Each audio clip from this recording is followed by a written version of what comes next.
Tá fáilte curtha ag cuiste sábháilteachtas na Forbacha rimis moltaí maidir leis an scéim bailí sábháilte chun na scoile de cheantar na Forbacha ach tá díomá ortha fin méid náfuil sa phlean. Tá siad a géar gur chóirla cúntaí na gaiileh doling lech leis na deacreachtaí a bhíon ag daltaí scoil na Forbacha agus iad a siúil ar scoil. Well, bhíon mé ag siúil go dtí scoil beag nach chuile lá agus uaireanta bíon imní orm mar bhíon na carna agal thosciúpa sin. Tá díime ar na nachrinne an chuirla chundaithe aonrad mar tastín se sa treachta mar níl cead ag na páistí siúil ag an scoil.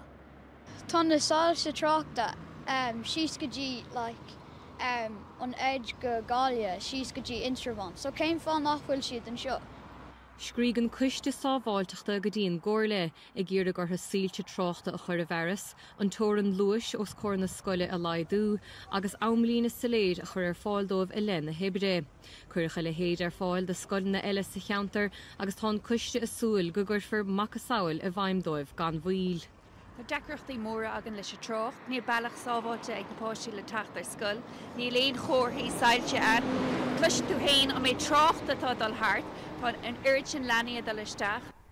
Tásúlin is ag an guiste go dúcha an chóirla ar naiscútha le cin tú gur féidir in níirta sí a cholíana, agus counter agus bóthar na scoile a dhéanamh níos sábháilte de leanaí na háite. Róisíní chéidechaid, nuacht cúla ceir, nó Forbacha.